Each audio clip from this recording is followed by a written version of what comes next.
Next. Oh, mister, you're welcome.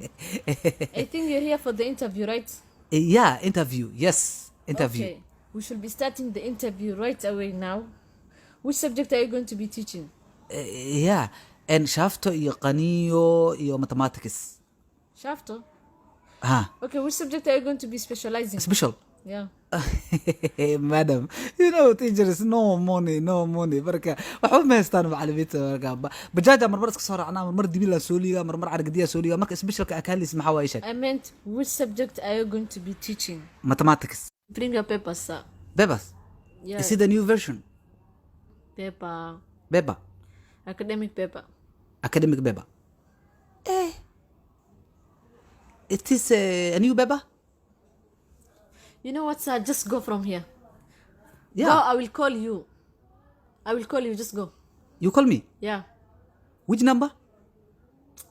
Which language do you understand? maxaa fahantaa walaalow mar meeshan nooga baxa gun anaga kusoo wicine maxaa fahantaa xeetaa afkaana ba aqaanaha igu loo rubohaysid ma afkaygu loo warantid marka aniga af ingiriis igu daldalay maanta oo dhan intaan aqoon waa iga dhamaatay dabaal maanta adiga maanta oo dhan ma aragtay soo socday maahan waxaas dhahay waxaad ka helay shaqo aniga shaaftay qaniyo iyo mathematics ciyaalka bara macaan isku dees waa kana iskuulkan dariskiina hawdhiga wax la weydiiyaa mala cid wax warasatan mala lacagan lagu daldalaa xeetaa ingiriis adiga wax jeeyay aniga buqun bani go just go wadada ku qulqulan masana adiga ila waramay hadda weynaahay just go igama xusheeyay miya qof igama xusheeyay ma xushood ma jiro just go go aha sana ku afar sistemaho qof wax ku sheegaa weyse madax washka xaq ku amreemaho waaya xamarna wasla joogna xamar joogiso ka rabaa ku joogiso ka rabaa adoo san u yaalo qadiin leh aniga bureemaho maanta ya tintaan xunna waa iska fiidiyaa ku koombada asa adoo madax mooyaala magaalada wareegaa ku wallahi heere baadiye